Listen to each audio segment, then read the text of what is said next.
Imagine que tu puisses recevoir des coups de la vie sans t'effondrer.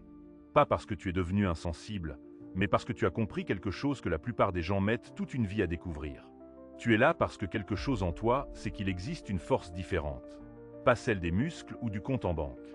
Une force qui te permet de rester debout quand tout s'écroule. Une force qui transforme la douleur en sagesse. Et devine quoi? Cette force, elle est déjà en toi. Mon ami, bienvenue sur Esprit Stoïcien, la chaîne qui rend la sagesse ancienne accessible à tous. Dans cette vidéo, tu vas découvrir pourquoi la vraie force émotionnelle n'a rien à voir avec ce qu'on t'a appris. Je vais te montrer comment les philosophes les plus sages de l'histoire géraient leurs émotions, non pas en les supprimant, mais en développant une relation radicalement différente avec elles. Si tu en as marre de te sentir à la merci de tes états d'âme, si tu veux construire une force qui résiste aux tempêtes, alors reste jusqu'au bout. Et si cette quête résonne en toi, abonne-toi et active la cloche. Nous sommes déjà des milliers à cultiver cette force intérieure. Rejoins-nous. La force émotionnelle que tout le monde cherche, ce n'est pas ce que tu crois. On t'a vendu l'idée qu'être fort, c'est ne rien ressentir. Devenir une sorte de robot stoïque qui traverse la vie sans broncher. C'est complètement faux. Les stoïciens n'étaient pas des robots. Marc Aurèle pleurait ses enfants morts. Sénèque tremblait face à la mort. Épictète avait vécu l'esclavage et connaissait la souffrance physique inimaginable. La différence, c'est qu'ils ne laissaient pas leurs émotions dicter leurs actions. Ils ressentaient tout, profondément, mais ils choisissaient leur réponse. Ça, c'est la vraie force. Pas l'absence d'émotion, mais la maîtrise de ta réaction. Ton cerveau émotionnel réagit 200 fois plus vite que ton cerveau rationnel. Quand quelque chose se passe, ton amygdale déclenche une réaction émotionnelle en millisecondes. Ton cortex préfrontal, la partie rationnelle, arrive en retard à la fête. C'est pour ça que tu te sens submergé. Ta première réaction émotionnelle est automatique, mais ta deuxième réaction, celle-là, tu l'as choisie. Entre le stimulus et la réponse, il y a un espace. Dans cet espace se trouve ta liberté. Les stoïciens avaient compris ça il y a 2000 ans. Ils appelaient ça la distinction entre les impressions initiales et le jugement que tu poses dessus. Quelqu'un t'insulte, l'impression initiale te fait ressentir la colère. Mais ensuite, tu as un choix. Tu peux alimenter cette colère ou tu peux la reconnaître sans lui donner de pouvoir. Voici un secret que personne ne te dit. Tes émotions sont des suggestions, pas des ordres. Quand la peur te dit « fuis », ce n'est qu'une suggestion basée sur l'analyse rapide de ton cerveau primitif. Tu peux choisir de ne pas suivre cette suggestion. Quand la colère te dit « attaque », tu peux choisir la patience. Cette capacité à mettre un espace entre l'émotion et l'action, c'est la base de toute force émotionnelle. Tu passes ta vie à chercher le contrôle. Contrôler tes émotions, contrôler les autres, contrôler les situations. Les stoïciens ont compris que c'est exactement ce qui te rend faible. Parce que tu essaies de contrôler l'incontrôlable. Tu ne peux pas contrôler ce que tu ressens spontanément. Tu ne peux pas contrôler ce que les autres pensent. Tu ne peux pas contrôler la majorité des événements de ta vie. La dichotomie du contrôle, c'est le pilier central du stoïcisme. Il n'y a que deux catégories, ce qui dépend de toi et ce qui ne dépend pas de toi. Ce qui dépend de toi, tes pensées, tes jugements, tes intentions, tes actions. Ce qui ne dépend pas de toi, littéralement tout le reste. Le temps qu'il fait, l'opinion des autres, les résultats de tes actions, ton passé, la santé, la mort. Quand tu comprends vraiment cette distinction, ta vie change. Tu arrêtes de gaspiller ton énergie sur l'incontrôlable. Tu concentres toute ta puissance sur ce qui dépend réellement de toi. C'est comme arrêter de ramer contre le courant et commencer à naviguer intelligemment. Ta souffrance vient presque toujours d'un désir que les choses soient différentes de ce qu'elles sont. Il pleut et tu veux du soleil. Quelqu'un part et tu veux qu'il reste. Tu vieillis et tu veux rester jeune. Cette résistance à la réalité te torture. Les stoïciens appelaient ça vouloir que les figues poussent en hiver. C'est absurde, mais c'est ce que tu fais constamment. L'acceptation stoïcienne ne signifie pas la résignation passive. Ça ne veut pas dire que tu ne changes rien. Ça veut dire que tu acceptes d'abord la réalité telle qu'elle est, puis tu agis à partir de cette acceptation. Si tu as un problème et que tu peux faire quelque chose, pourquoi inquiéter? Si tu as un problème et que tu ne peux rien faire, pourquoi inquiéter?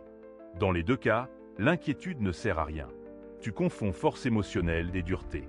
Tu penses que pour être fort, tu dois construire des murs, te blinder, devenir imperméable. Mais les murs que tu construis pour te protéger deviennent ta prison. La vraie force, c'est la flexibilité. Un arbre rigide se brise dans la tempête. Un roseau flexible plie, mais ne rompt pas être émotionnellement fort. C'est ressentir pleinement sans être détruit par ce que tu ressens.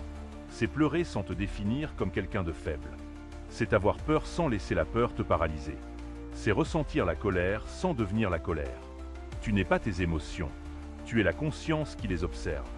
Les stoïciens pratiquaient quelque chose de radical, l'anticipation négative.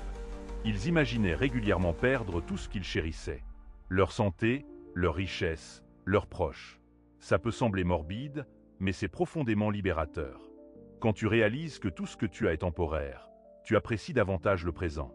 Et quand le pire arrive, tu n'es pas détruit parce que tu t'y étais mentalement préparé. Cette pratique s'appelle la premeditatio malorum. Ce n'est pas du pessimisme. C'est un entraînement mental. Un pompier s'entraîne pour les incendies avant qu'ils ne se produisent. Toi, tu t'entraînes pour les défis émotionnels avant qu'ils n'arrivent. Quand tu visualises régulièrement la perte, tu développes une résilience extraordinaire. Ta colère te donne l'impression d'être puissant, mais elle te rend faible. Quand tu es en colère, tu as perdu le contrôle. Tu réagis au lieu d'agir. Tu laisses quelqu'un d'autre dicter ton état émotionnel. Les stoïciens voyaient la colère comme une folie temporaire. Quand tu es en colère, tu fais et dis des choses que tu regretteras. Tu brûles des ponts, tu blesses des gens, tu prends de mauvaises décisions. Sénèque a écrit un traité entier sur la colère. Il disait que la colère est la plus évitable de toutes les émotions destructrices, parce qu'elle vient toujours d'attentes non satisfaites. Tu t'attendais à ce que quelqu'un se comporte d'une certaine façon.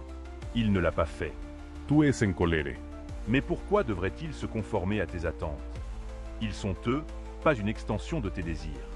La prochaine fois que tu sens la colère monter, pose-toi cette question.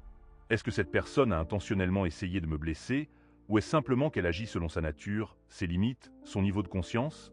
La plupart du temps, les gens font de leur mieux avec les outils qu'ils ont. Être en colère contre eux, c'est comme être en colère contre un enfant qui ne sait pas lire. L'anxiété projette tous tes problèmes dans le futur. Tu vis dans un temps qui n'existe pas encore, en t'inquiétant de choses qui n'arriveront probablement jamais. Marc Aurèle disait « Confine-toi au moment présent ». Pas parce que l'avenir n'est pas important, mais parce que tu ne peux agir que maintenant. Toute ton énergie dépensée à t'inquiéter du futur est de l'énergie que tu ne mets pas dans l'action présente. Ton cerveau génère environ 60 000 pensées par jour, et 80% d'entre elles sont négatives. C'est le biais de négativité, un vestige évolutif. Tes ancêtres qui s'inquiétaient constamment avaient plus de chances de survivre. Mais aujourd'hui, ce mécanisme te torture. La méditation stoïcienne consiste à observer ses pensées sans s'y identifier. Tu n'es pas le contenu de tes pensées. Tu es celui qui observe. Chaque pensée négative est comme un nuage qui passe dans le ciel de ta conscience. Le ciel reste toujours là, paisible, peu importe les nuages. Ta conscience est ce ciel. Les pensées et émotions sont juste des phénomènes météorologiques temporaires. Quand tu comprends ça viscéralement, pas juste intellectuellement, tu deviens inébranlable. La mort est la seule certitude absolue de ta vie. Pourtant, tu vis comme si tu étais immortel. Tu remets à demain. Tu gardes rancune comme si tu avais une éternité. Tu négliges ce que tu aimes en pensant que tu auras toujours du temps. Les stoïciens plaçaient la contemplation de la mort au centre de leur pratique. Pas pour être morbide, mais pour être pleinement vivant. Memento mori, souviens-toi que tu vas mourir. Cette phrase n'est pas une malédiction, c'est un cadeau. Quand tu intègres vraiment ta mortalité, chaque journée devient précieuse. Chaque conversation compte. Chaque moment avec ceux que tu aimes est un trésor. Tu arrêtes de perdre du temps sur des conneries insignifiantes. Tu vis avec intention. Marc Aurèle se rappelait chaque matin qu'il pourrait mourir ce jour-là. Pas pour être dépressif, mais pour être présent. Pour ne pas gaspiller sa journée sur des futilités. Pour traiter les autres avec compassion parce que leur temps est aussi limité. La conscience de la mort est le meilleur antidote à la procrastination, aux drames inutiles, à la mesquinerie. Tu cherches le bonheur comme si c'était une destination. Quand j'aurai ceci, je serai heureux. Quand cela arrivera, je serai en paix. Mais le bonheur n'est pas une destination, c'est un mode de voyage. Les stoïciens ne cherchaient pas le bonheur, ils cherchaient la vertu. Et ils découvraient que la vertu produisait quelque chose de mieux que le bonheur, la sérénité. La sérénité, ce n'est pas l'absence de problème. C'est la paix au milieu du chaos. C'est maintenir ton centre quand tout s'effondre autour de toi. Le bonheur dépend de facteurs externes. La sérénité dépend uniquement de ton état intérieur. C'est pour ça que tu peux perdre tout ce que tu as et garder ta sérénité. Personne ne peut te la prendre. Tes jugements créent ta réalité émotionnelle.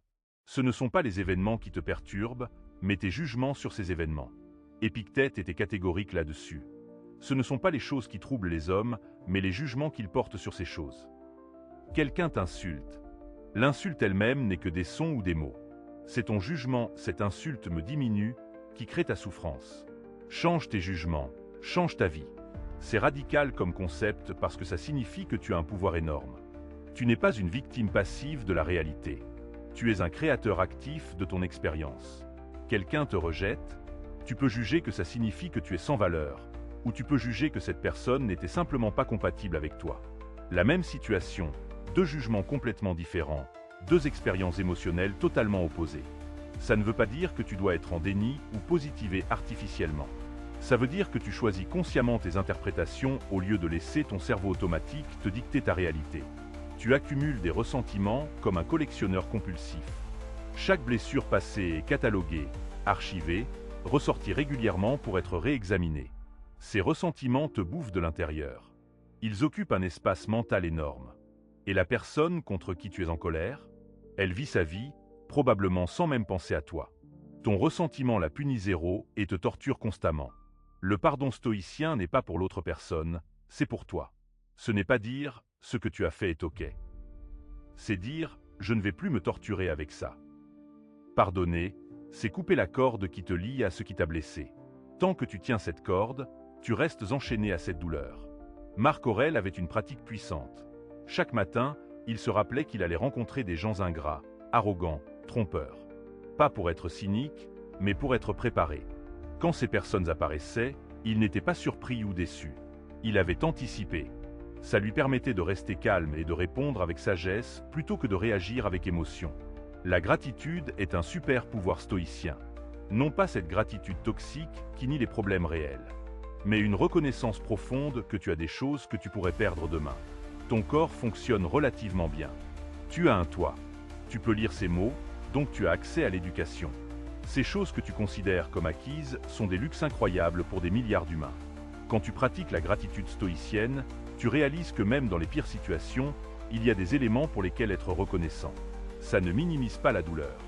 Ça élargit ta perspective. Tu peux simultanément reconnaître que ta situation est difficile et être reconnaissant pour ce qui reste. Ces deux réalités coexistent. Ton ego te convainc que tu es le centre de l'univers, que tout ce qui arrive est à propos de toi.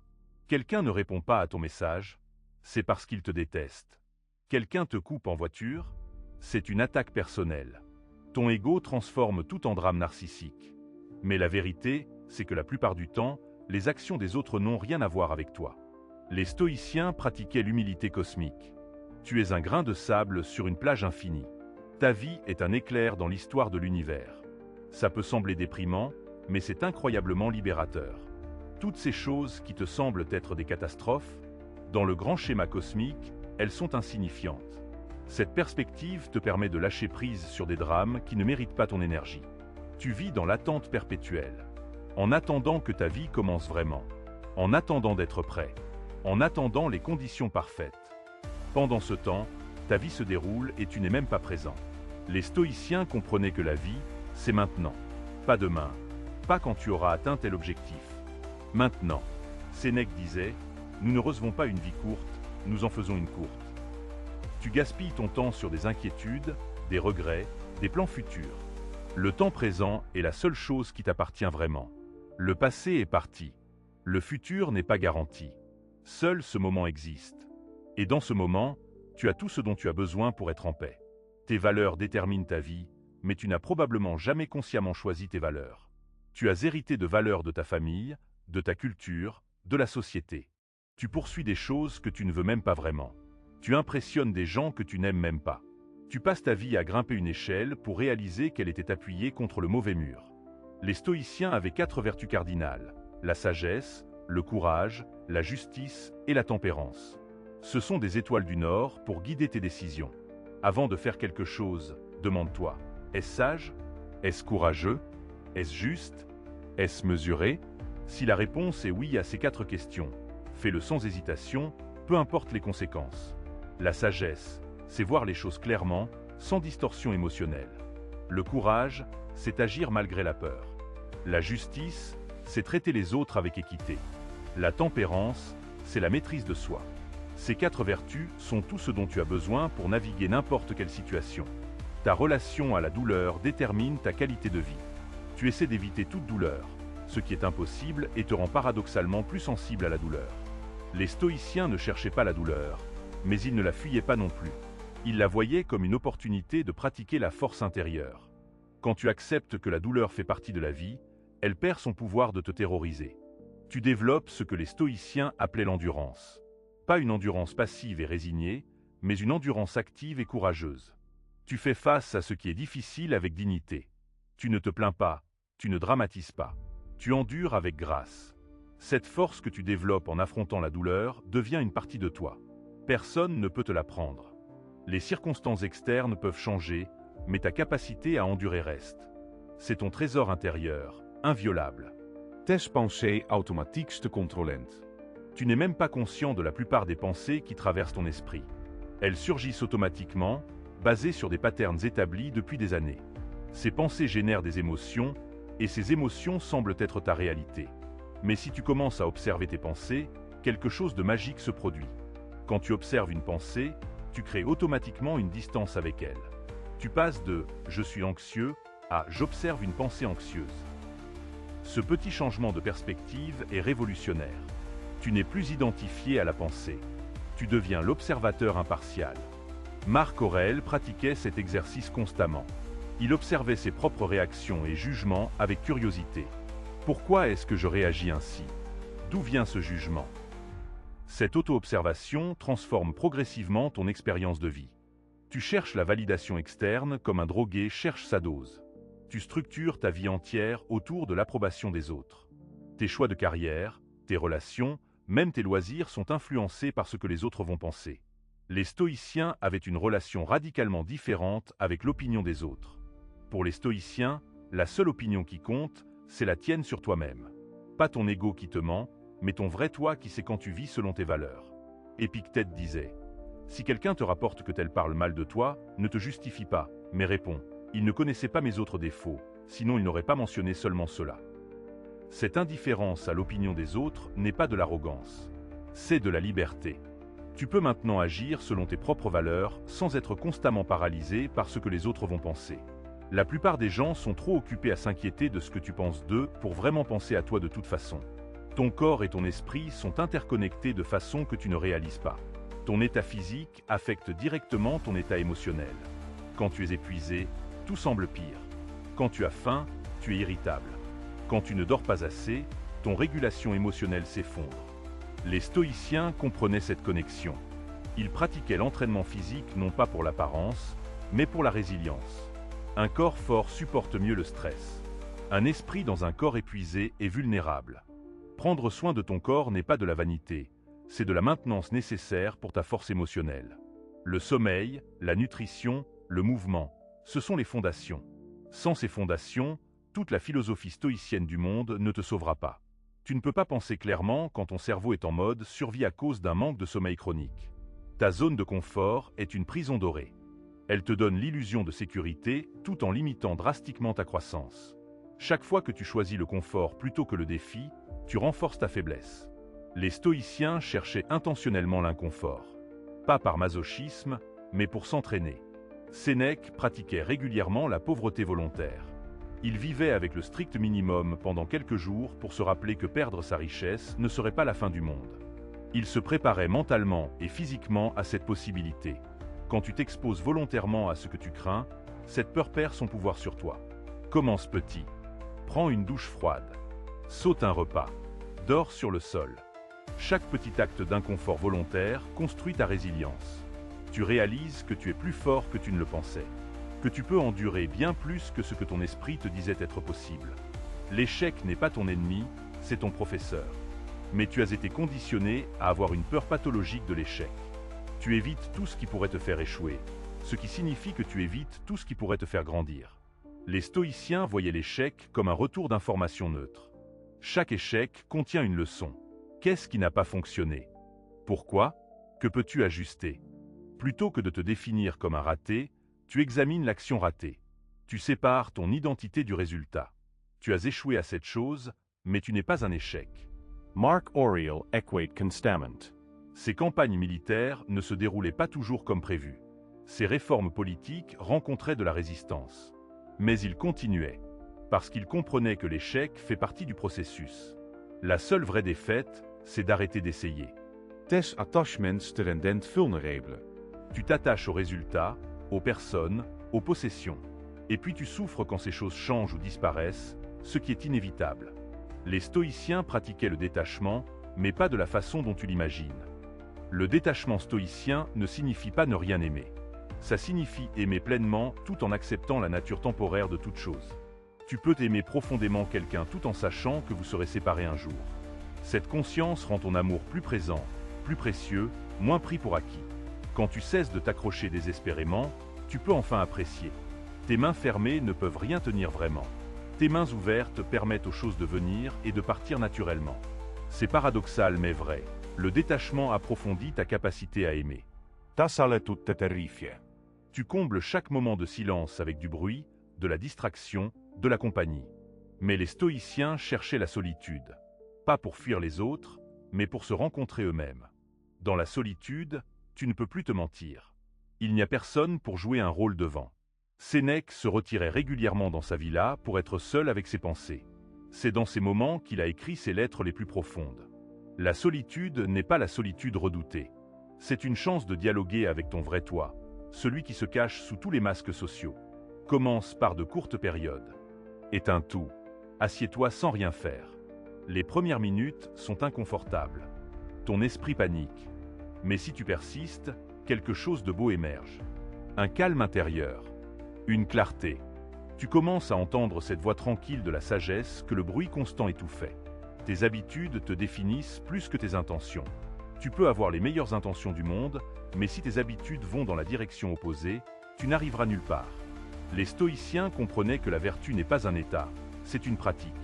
Tu deviens vertueux en agissant vertueusement, encore et encore. Chaque petite action quotidienne est un vote pour le type de personne que tu veux devenir.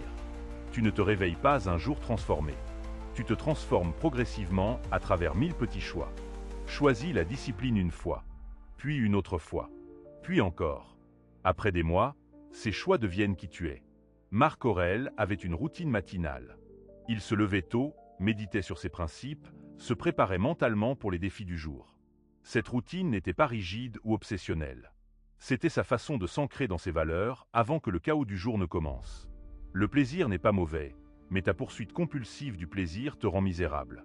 Tu chasses le prochain nid de dopamine. Nourriture, sexe, alcool, shopping, validation sociale. Mais chaque plaisir s'évanouit rapidement, te laissant vide et cherchant le suivant. C'est un tapis roulant hédonique qui ne mène nulle part. Les stoïciens pratiquaient la tempérance. Pas l'austérité totale, mais une relation saine avec le plaisir.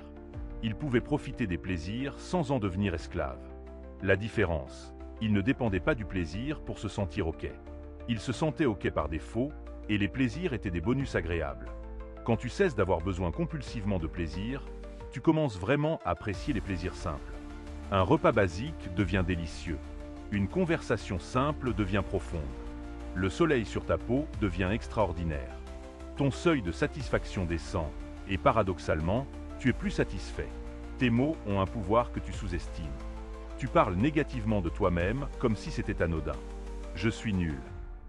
Je ne peux jamais. C'est trop dur pour moi. Ces mots ne sont pas neutres. Ils programment ton cerveau. Ils deviennent des prophéties autoréalisatrices. Les stoïciens étaient extrêmement vigilants quant à leurs discours intérieurs. Épictète enseignait à ses étudiants à reformuler leurs pensées. Pas du positivisme toxique, mais de la précision linguistique.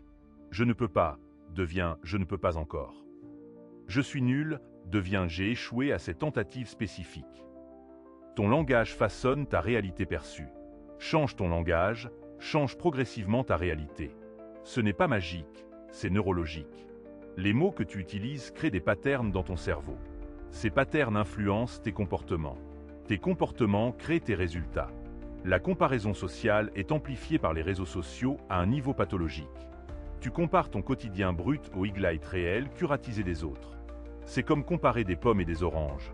Sauf que les oranges sont photoshopées et filtrées. Tu ne peux pas gagner à ce jeu. Les stoïciens n'avaient pas de réseaux sociaux, mais ils connaissaient la tentation de se comparer. Marc Aurèle se rappelait constamment « Concentre-toi sur ton propre chemin. Les autres font leur voyage avec leurs propres circonstances, talents et défis. Ton seul concurrent valable, c'est toi-même d'hier. Es-tu meilleur aujourd'hui qu'hier? As-tu appris quelque chose? As-tu agi avec plus de sagesse? C'est la seule comparaison qui compte. Tout le reste est une distraction qui vole ton énergie et ta paix. L'injustice existe. Les gens méchants prospèrent parfois. Les bonnes personnes souffrent. C'est injuste et ça fait mal. Les stoïciens ne niaient pas cette réalité. Marc Aurèle était l'empereur de Rome. Il voyait l'injustice tous les jours. Mais voici ce qu'il comprenait. S'indigner de l'injustice ne la corrige pas. L'action la corrige. Tu as deux choix face à l'injustice. Te lamenter sur le fait que le monde est injuste, ou agir pour créer plus de justice dans ta sphère d'influence. Tu ne peux pas réparer tout le monde, mais tu peux traiter les gens autour de toi avec justice. Tu peux être l'îlot de décence dans un océan de médiocrité. Chaque acte de justice que tu poses crée une onde. Peut-être petite, mais réelle. Marc Aurèle savait qu'il ne pourrait jamais créer un empire parfait. Mais il pouvait l'être juste dans ses décisions. Il pouvait traiter même ses ennemis avec équité. C'était son contrôle, et il l'exerçait pleinement. Ton passé te hante parce que tu lui donnes du pouvoir. Tu ressasses des erreurs, des blessures, des occasions manquées. Mais le passé n'existe plus. Il n'a de réalité que dans ta mémoire, et ta mémoire est notorieusement peu fiable. Elle édite, déforme, intensifie. Les stoïciens comprenaient que tu ne peux pas changer le passé. Donc l'obsession du passé est une forme d'autodestruction volontaire. À la place, ils utilisaient le passé comme un professeur. Qu'est-ce que cette expérience m'a appris? Comment puis-je grandir à partir de ça? Puis il lâchait prise. Lâcher prise ne signifie pas oublier. Ça signifie cesser de ressasser. Tu peux te souvenir de quelque chose sans lui permettre de définir ton présent. Le passé est un outil d'apprentissage, pas une sentence à perpétuité. Tes attentes créent ta déception. Tu attends que les autres lisent dans tes pensées. Tu attends que la vie soit juste. Tu attends que les choses soient faciles. Puis tu es déçu quand ces attentes irréalistes ne sont pas satisfaites. Les stoïciens avaient des attentes minimales et une préparation maximale. Attends-toi à ce que les choses soient difficiles. Attends-toi à ce que les gens agissent selon leur nature. Attends-toi à des obstacles. Quand tu as ces attentes réalistes, tu n'es plus constamment déçu. Et quand quelque chose va mieux que prévu, c'est un bonus agréable. Cette approche n'est pas pessimiste, c'est pragmatique. Tu n'es pas surpris par les difficultés, donc tu ne gaspilles pas d'énergie émotionnelle sur le choc. Tu peux directement passer à la résolution du problème. La vraie richesse n'est pas dans ton compte en banque. Tu peux être financièrement riche et intérieurement pauvre. Tu peux être financièrement pauvre et intérieurement riche. Les stoïciens comprenaient que la vraie richesse est la liberté. La liberté de tes désirs compulsifs. La liberté de tes peurs. La liberté de ton besoin de validation. Sénèque était incroyablement riche. Mais il pratiquait régulièrement la pauvreté pour se rappeler que sa paix intérieure ne dépendait pas de sa richesse. Épictète était un ancien esclave qui n'avait presque rien. Les deux ont atteint la même sagesse parce que la sagesse est indépendante des circonstances matérielles. Pose-toi cette question. Si tu perdais tout demain, qui serais-tu? Si ta réponse est rien, alors tu as construit ta vie sur du sable. Construit sur le roc de ton caractère, de tes valeurs, de ta capacité à endurer. Ça, personne ne peut te le prendre. L'amour stoïcien semble froid de l'extérieur, mais c'est en fait l'amour le plus profond. Tu aimes quelqu'un non pas pour ce qu'il t'apporte, mais pour ce qu'il est. Tu ne cherches pas à le changer ou à le contrôler. Tu le vois clairement, avec tous ses défauts, et tu l'acceptes complètement. Cet amour n'a pas besoin de réciprocité pour exister. Tu aimes parce que c'est dans ta nature d'aimer, pas parce que tu veux quelque chose en retour. Ça ne signifie pas que tu acceptes les mauvais traitements. Ça signifie que ton amour n'est pas conditionnel aux actions de l'autre. Marc Aurèle aimait profondément sa femme et ses enfants, mais il savait qu'il pourrait les perdre à tout moment. Cette conscience rendait chaque moment avec eux précieux. Il ne prenait rien pour acquis. C'est l'essence de l'amour stoïcien, aimer pleinement dans le présent, sans illusion de permanence. Ton besoin de certitude te paralyse. Tu attends d'être sûr avant d'agir. Mais la certitude absolue n'existe pas. Les stoïciens agissaient avec la meilleure information disponible, sachant que le résultat était hors de leur contrôle. Ils faisaient leur part, puis acceptaient ce qui arrivait. Cette capacité à agir dans l'incertitude est ce qui sépare les gens forts des gens faibles. Les faibles attendent des garanties qui ne viendront jamais. Les forts avancent malgré l'incertitude. Ils font de leur mieux, puis ils s'adaptent aux résultats. La vie est fondamentalement incertaine. Tu peux planifier, te préparer, mais finalement, tu ne contrôles pas les résultats. Accepte cette incertitude. Embrasse-la même. Elle te rend humble et présent. Quand tu acceptes que tu ne sais pas ce qui va arriver, tu arrêtes de gaspiller de l'énergie à prétendre que tu sais. Ton dialogue intérieur est souvent plus cruel que n'importe quel ennemi. Tu te parles d'une façon que tu ne tolérerais jamais si quelqu'un parlait ainsi à ton meilleur ami. Les stoïciens pratiquaient l'autocompassion, mais pas de la façon New Age. Leur compassion envers eux-mêmes était basée sur la reconnaissance que l'erreur est humaine. Tu vas sauer. Tu vas te tromper. Tu vas décevoir des gens. C'est garanti. Plutôt que de te flageller quand ça arrive, traite-toi comme tu traiterais quelqu'un que tu aimes qui a fait une erreur. Avec compréhension, pas avec condamnation. Puis apprends et continue. Marc Aurèle se rappelait chaque jour qu'il allait faire des erreurs. Pas pour s'excuser à l'avance, mais pour ne pas être dévasté quand ça arrivait. Cette anticipation lui permettait de rebondir rapidement plutôt que de s'effondrer dans l'autoflagellation. La discipline et la liberté déguisée. Tu penses que la discipline te limite, mais c'est l'inverse. Le manque de discipline te rend esclave de tes impulsions. Tu manges mal, puis tu te sens mal. Tu procrastines, puis tu paniques. Tu réagis émotionnellement, puis tu regrettes. L'indiscipline crée un chaos qui limite drastiquement ta liberté. La discipline crée de l'espace. Quand tu es discipliné, tu n'es plus constamment en mode réaction. Tu as de l'énergie, de la clarté, du temps. Tu peux choisir consciemment plutôt que de réagir automatiquement. Les stoïciens voyaient la discipline comme une pratique quotidienne, pas une punition. Commence par une chose. Une seule habitude disciplinée. Peut-être te lever à la même heure chaque jour. Ou méditer 5 minutes. Ou faire ton lit. Cette petite victoire crée un momentum. Elle prouve à ton cerveau que tu es capable de discipline. Puis ajoute progressivement. Tes émotions sont des informations, pas des ordres. Elles te disent quelque chose sur ta situation ou ton état interne. Mais elles ne sont pas infaillibles.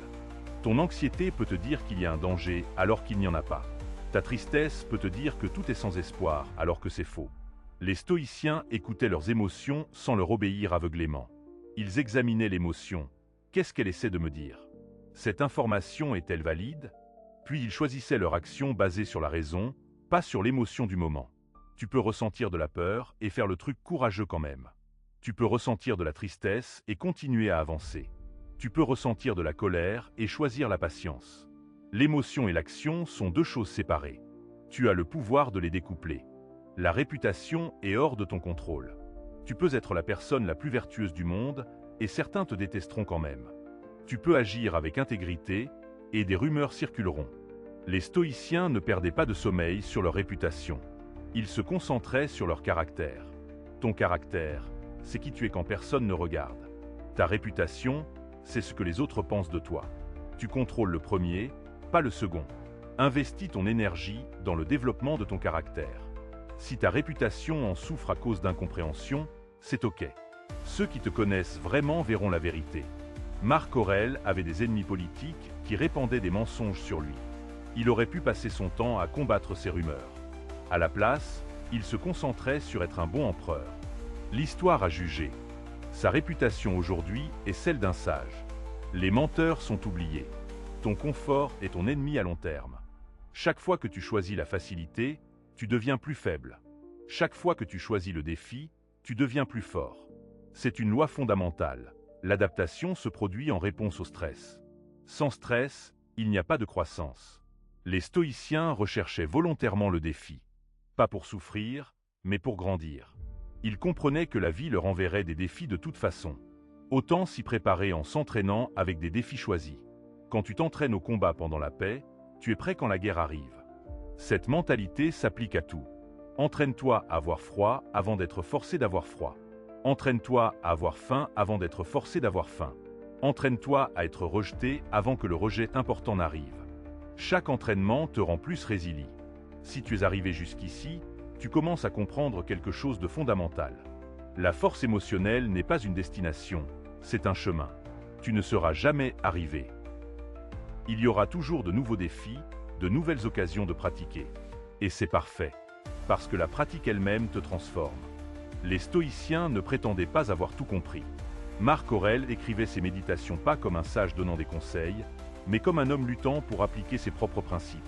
Il se rappelait constamment les mêmes choses parce qu'il oubliait constamment. Comme toi, comme moi, comme tout le monde.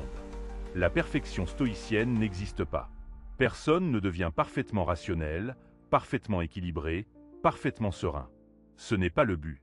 Le but, c'est de s'améliorer progressivement, de faire un peu mieux aujourd'hui qu'hier, de reconnaître ses erreurs et d'apprendre, de continuer à s'entraîner. Tu auras des jours où tu oublieras tout ce que tu sais, où tu réagiras émotionnellement, où tu seras submergé, où tu te comporteras de façon que tu regrettes. C'est humain.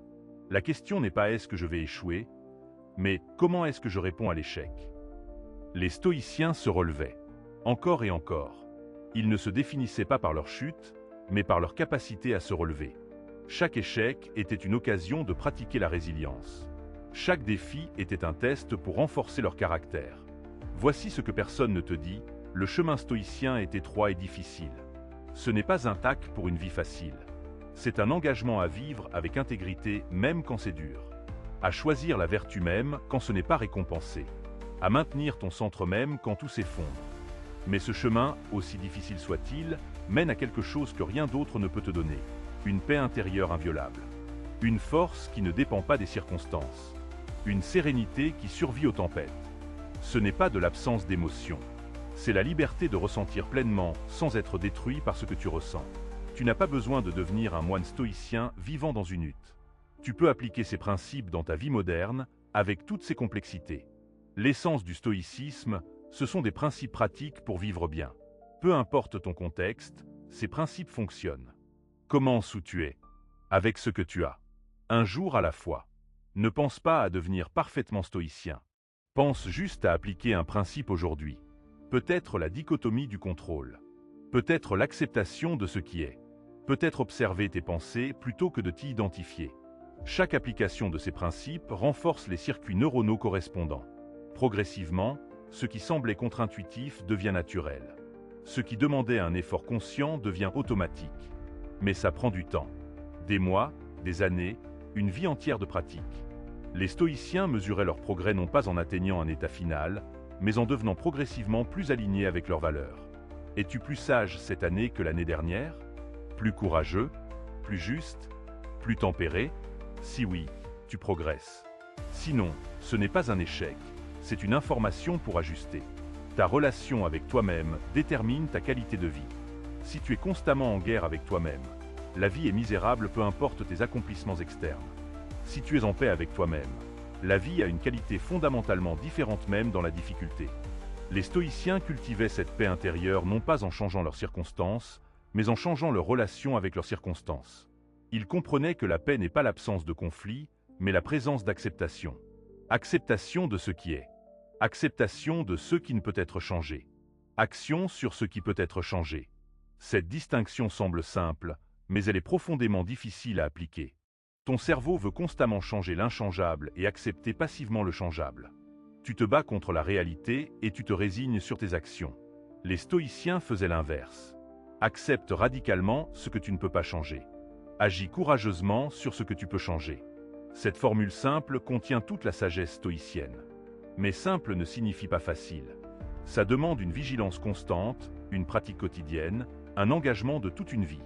Tes excuses te maintiennent petit. Je ne peux pas parce que... Remplis le blanc avec n'importe quelle excuse. Les stoïciens n'avaient pas de patience pour les excuses. Pas par cruauté, mais par compréhension claire. Les excuses sont confortables. Elles te protègent de l'échec en te gardant de l'essai. Mais cette protection a un coût énorme. Tu passes à côté de ta vie. Tu restes dans une version diminuée de toi-même. Tu meurs avec ton potentiel intact, non utilisé, gaspillé. Les stoïciens préféraient essayer et échouer que ne jamais essayer. Épictète était un esclave estropié. Si quelqu'un avait des excuses légitimes, c'était lui. Pourtant, il est devenu un des philosophes les plus influents de l'histoire. Marc Aurèle était malade chroniquement, gouvernait pendant des guerres constantes, perdait ses enfants. Pourtant, il maintenait sa pratique stoïcienne. Tes excuses sont probablement moins valides que les leurs. Mais même si elles sont valides, elles ne t'aident pas à reconnaître tes limitations, puis agis malgré elles. Ne laisse pas tes limitations définir les limites de ton effort. La communauté stoïcienne à travers l'histoire est une lignée ininterrompue de chercheurs. Des gens comme toi, essayant de vivre bien dans un monde chaotique. Tu n'es pas seul dans cette quête. Des millions de personnes avant toi ont marché ce chemin. Des millions marchent avec toi maintenant. Trouve ta communauté. Des gens qui partagent ces valeurs, qui comprennent la lutte, qui peuvent te rappeler les principes quand tu oublies, qui célèbrent tes progrès et te soutiennent dans tes échecs. La vie stoïcienne n'est pas une quête solitaire. C'est un voyage partagé. Marc Aurèle avait des mentors stoïciens. Il étudiait avec eux, discutait avec eux, apprenait d'eux. Même en tant qu'empereur, il cherchait des gens plus sages que lui. L'humilité de continuer à apprendre, peu importe ton niveau, est une vertu stoïcienne essentielle. Ton impact sur le monde ne sera probablement pas grandiose. Tu ne seras probablement pas rappelé dans les livres d'histoire. Et c'est OK. L'impact stoïcien est mesuré différemment. Combien de personnes as-tu traité avec justice? Combien de fois as-tu choisi la vertu quand personne ne regardait? Combien de moments de gentillesse non remarqués as-tu offert? Les stoïciens mesuraient le succès à cette échelle humaine. As-tu été juste dans tes interactions? As-tu fait preuve de courage face à tes peurs? As-tu exercé la sagesse dans tes choix? As-tu pratiqué la tempérance dans tes désirs? Si oui, ta vie est un succès monumental, peu importe ce que le monde en pense. Ton identité est une histoire que tu te racontes. Je suis quelqu'un de anxieux. Je suis quelqu'un qui abandonne. Je suis quelqu'un de faible. Ces histoires deviennent des prophéties autoréalisatrices. Tu te comportes de façon cohérente avec l'identité que tu as créée. Les stoïciens comprenaient la fluidité de l'identité. Tu n'es pas une chose fixe. Tu es un processus en cours. Chaque jour, tu as l'opportunité de te réinventer. Pas de façon superficielle, mais fondamentale. Tu changes ton identité en changeant tes actions. Agis courageusement, tu deviens courageux. Agis avec sagesse, tu deviens sage. L'être suit l'action, pas l'inverse. Arrête de dire « je suis » comme si c'était permanent. Dis jusqu'à présent « j'ai été » ou dans ce moment « je me comporte comme ». Ce petit changement linguistique ouvre l'espace pour le changement. Tu n'es pas enchaîné à ton passé. Chaque moment est une chance de choisir différemment. La vulnérabilité que tu crains est en fait une force. Tu penses que montrer tes failles te rend faible, alors tu construis des façades élaborées. Mais ces façades t'isolent. Personne ne peut vraiment te connaître ou t'aimer si tu ne montres qu'un masque. Les stoïciens pratiquaient l'honnêteté radicale, d'abord avec eux-mêmes. Marc Aurèle écrivait ses méditations sans intention de les publier. Il était brutalement honnête sur ses luttes, ses peurs, ses échecs. Cette honnêteté n'était pas une faiblesse, c'était le fondement de sa force. Tu ne peux pas améliorer ce que tu refuses de reconnaître. Être vulnérable avec les bonnes personnes crée des connexions profondes. Ça donne aux autres la permission d'être vulnérable aussi. Ça brise l'illusion que tout le monde a sa vie en ordre sauf toi. La vulnérabilité authentique construit des ponts, pas des murs. Ton besoin de tout comprendre te paralyse. Tu veux des réponses définitives à des questions qui n'en ont pas. Pourquoi suis-je ici? Quel est le sens de la vie? Que se passe-t-il après la mort? Les stoïciens acceptaient l'incertitude fondamentale de ces questions. Ils se concentraient sur ce qu'ils pouvaient savoir. Comment bien vivre maintenant? Tu n'as pas besoin de comprendre le sens cosmique de l'existence pour vivre avec intégrité. Tu n'as pas besoin de certitude sur l'au-delà pour être bon avec les gens autour de toi. La quête obsessive de réponses définitives te distrait de la vie qui se déroule devant toi. Vis les questions. Laisse-les rester ouvertes. Accepte que certaines choses ne peuvent pas être connues. Cette acceptation te libère pour agir malgré l'incertitude. Les stoïciens agissaient comme si la vertu était la bonne voie, sans besoin de preuves cosmiques. Tes regrets te torturent, mais ils sont basés sur une illusion. L'idée que tu aurais pu choisir différemment avec les informations et la conscience que tu avais à ce moment. Mais tu ne pouvais pas.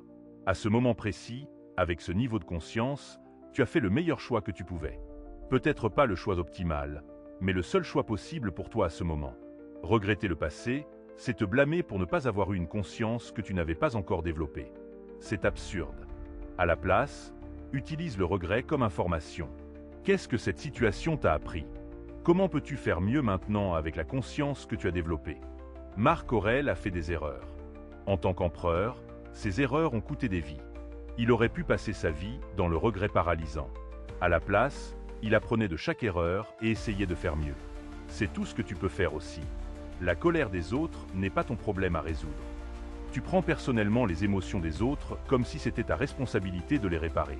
Quelqu'un est en colère, tu t'agites pour le calmer. Quelqu'un est triste, tu te sens obligé de le rendre heureux. Cette codépendance émotionnelle t'épuise et ne les aide pas vraiment. Les stoïciens comprenaient que chaque personne est responsable de ses propres émotions. Tu peux offrir du soutien, de la compassion, de l'écoute. Mais tu ne peux pas porter les émotions des autres. Chacun doit faire son propre travail émotionnel. Quand quelqu'un est en colère contre toi, c'est leur émotion. Elle vient de leurs attentes, leurs jugements, leur interprétation. Tu n'es pas obligé de l'absorber. Tu peux écouter, considérer si leur grief est valide, puis agir selon ta propre sagesse. Mais leur colère reste la leur. Ton argent ne t'achètera jamais la paix intérieure. Tu le sais intellectuellement, mais tu continues à penser que le prochain niveau de richesse te rendra serein. Les stoïciens, riches comme Sénèque ou pauvres comme Épictète, savaient que la richesse est neutre. Ce n'est ni bon ni mauvais. C'est ton rapport à l'argent qui détermine s'il te nuit ou te sert. Utilise l'argent comme un outil, pas comme une identité. Il peut faciliter certaines choses, mais il ne peut pas créer le caractère, la sagesse, le courage. Les choses les plus importantes de la vie sont gratuites. L'amour, la beauté d'un coucher de soleil, une conversation profonde, la satisfaction d'un travail bien fait. Si tu perds tout ton argent demain, seras-tu détruit? Si oui, tu as construit ta vie sur du sable. Construis d'abord ton caractère. L'argent peut venir ou partir, mais ton caractère reste. C'est ton seul vrai capital. La nature est ton professeur le plus sage. Elle te montre l'impermanence. Les saisons changent, les feuilles tombent, tout meurt et renaît. Elle te montre l'acceptation. L'arbre ne résiste pas à l'automne, il lâche ses feuilles. Elle te montre la résilience. Après l'hiver le plus brutal, le printemps revient toujours. Les stoïciens observaient la nature pour comprendre comment vivre. Ils voyaient que résister aux changements naturels crée la souffrance. L'eau coule autour des obstacles, elle ne les combat pas. Le bambou plie dans le vent au lieu de se briser. Ces leçons s'appliquent à ta vie. Passe du temps dans la nature. Pas pour t'échapper, mais pour apprendre. Observe comment tout fonctionne en harmonie, même dans le chaos apparent. Les prédateurs et les proies, la vie et la mort, tout fait partie d'un système plus grand. Ta vie aussi fait partie de ce système. Tes standards impossibles te condamnent à l'échec perpétuel. Tu te fixes des objectifs que personne ne pourrait atteindre, puis tu te bats quand tu échoues. Ce perfectionisme te paralyse. Tu préfères ne rien faire plutôt que de faire quelque chose d'imparfait. Les stoïciens visaient l'excellence, pas la perfection. L'excellence est atteindre ton potentiel dans les circonstances données. La perfection est un idéal inatteignable qui génère de l'anxiété. Tu peux être excellent sans être parfait. Tu peux faire ton meilleur effort sachant que ce n'est pas parfait et c'est ok. Abaisse tes standards d'exécution, augmente tes standards de tentative. Et c'est beaucoup de choses, fais-les imparfaitement. C'est infiniment mieux que de ne rien essayer en attendant d'être capable de le faire parfaitement. La perfection est l'ennemi de l'action, et l'action est la seule chose qui crée le changement. Ton temps est la seule ressource non renouvelable. Tu peux gagner plus d'argent, mais tu ne peux pas créer plus de temps. Chaque jour qui passe est parti pour toujours. Les stoïciens avaient une conscience aiguë de la finitude du temps. Ils ne le gaspillaient pas sur des futilités. Regarde comment tu passes tes journées. Combien de temps sur des distractions qui ne t'apportent rien? Combien de temps sur des inquiétudes qui ne changent rien? Combien de temps sur des relations qui te vident? Ce temps, tu ne le récupéreras jamais. Sénèque a écrit tout un traité sur la brièveté de la vie. Son message: la vie n'est pas courte, tu la rends courte en la gaspillant. Utilise ton temps consciemment. Chaque heure compte. Chaque conversation est importante. Chaque moment est précieux parce qu'il ne reviendra jamais. La critique constructive est un cadeau, même si ça ne le semble pas. Quelqu'un te montre un angle mort, une faiblesse que tu ne voyais pas. Ton ego veut rejeter cette critique, se défendre, contre-attaquer. Mais les stoïciens accueillaient la critique comme une opportunité d'amélioration. Marc Aurèle encourageait les gens à le critiquer. Il voulait savoir ses erreurs pour les corriger. Cette humilité est rare et puissante. Quand quelqu'un te critique, écoute d'abord. Y a-t-il une part de vérité? Même si la critique est mal formulée ou vient d'une mauvaise intention, y a-t-il quelque chose à apprendre? Sépare le message du messager. Même une personne que tu n'aimes pas peut avoir raison sur quelque chose. Prends ce qui est utile, laisse le reste. Ton ego se sentira menacé, mais ta croissance en bénéficiera. Tes attentes sur ce que la vie devrait être te rendent malheureux. Tu as un scénario dans ta tête de comment les choses devraient se dérouler. Puis la vie ne suit pas ce scénario et tu es déçu. Les stoïciens lâchaient ces scénarios rigides. Ils avaient des intentions, pas des attentes. L'intention, c'est la direction que tu veux prendre. L'attente, c'est exiger que les choses se passent exactement comme tu le veux. Tu peux avoir l'intention de construire une bonne relation, mais tu ne peux pas attendre que l'autre personne se comporte exactement selon tes désirs. Quand tu remplaces les attentes par des intentions, tu deviens plus flexible. Les choses ne se passent pas comme prévu. Ok, ajuste-toi. Continue dans la direction de tes intentions avec les nouvelles informations.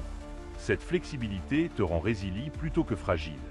Le pardon envers toi-même est peut-être plus important que le pardon envers les autres. Tu te flagelles pour des erreurs passées, te rejouant constamment tes échecs.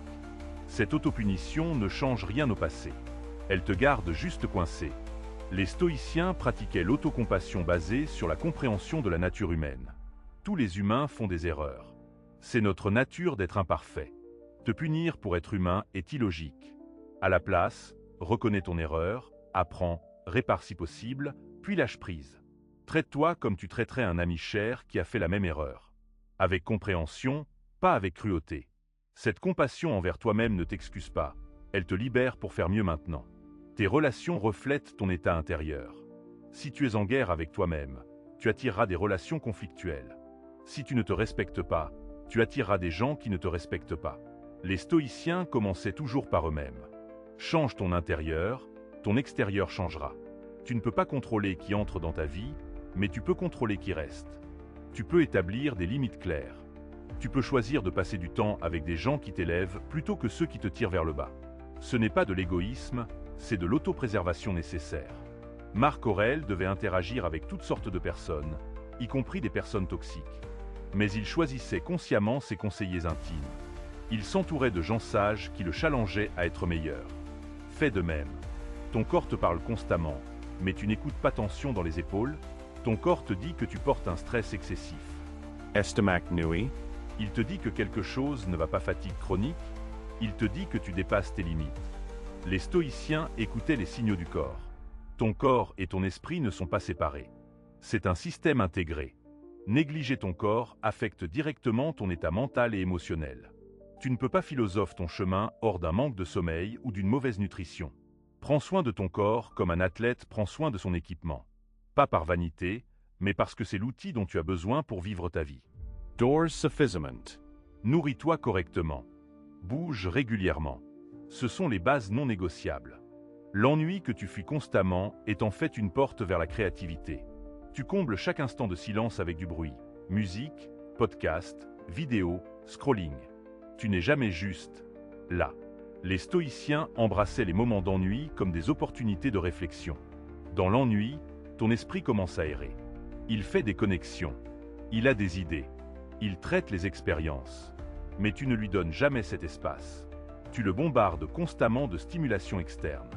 Puis tu te demandes pourquoi tu manques de clarté et de créativité. Et c'est ça, ne fais rien pendant 10 minutes. Pas de téléphone, pas de livre, pas de musique.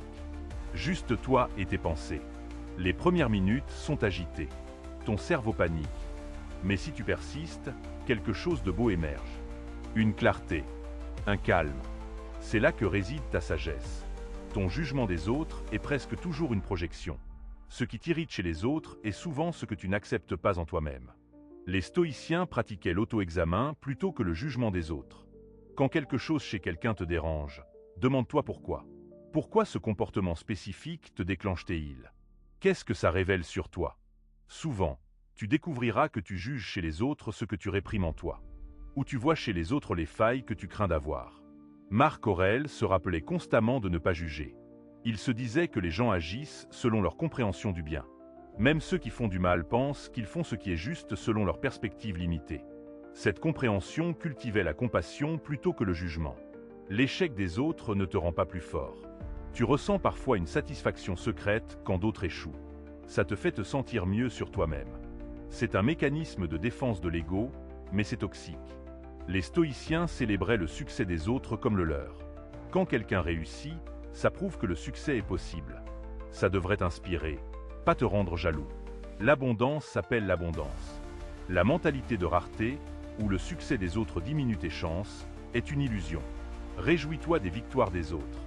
Sois généreux dans tes félicitations. Cette générosité d'esprit te libère de la prison de la comparaison et de la jalousie.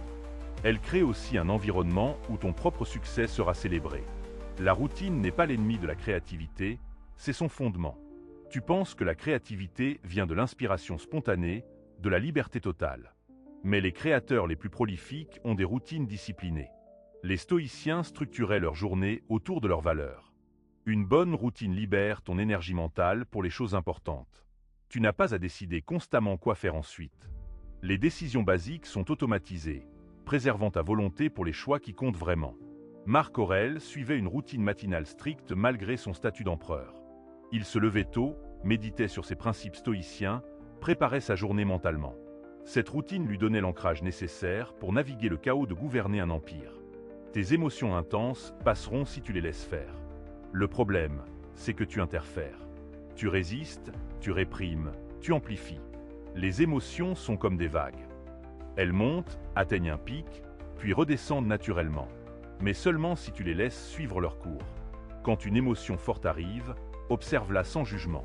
Oh, voilà de la colère. Interessant. Ne la combats pas, ne l'alimente pas. Juste observe. Ressens-la dans ton corps. Où se manifeste-t-elle? Comment change-t-elle moment à moment? Cette observation crée une distance. L'émotion perd son pouvoir de te submerger. Tu réalises qu'aucune émotion ne dure éternellement. Même le chagrin le plus profond a des moments de répit. Cette compréhension te rend courageux face aux émotions intenses. Ton silence vaut mieux que 1000 mots mal choisis. Dans notre culture bruyante, le silence est devenu inconfortable.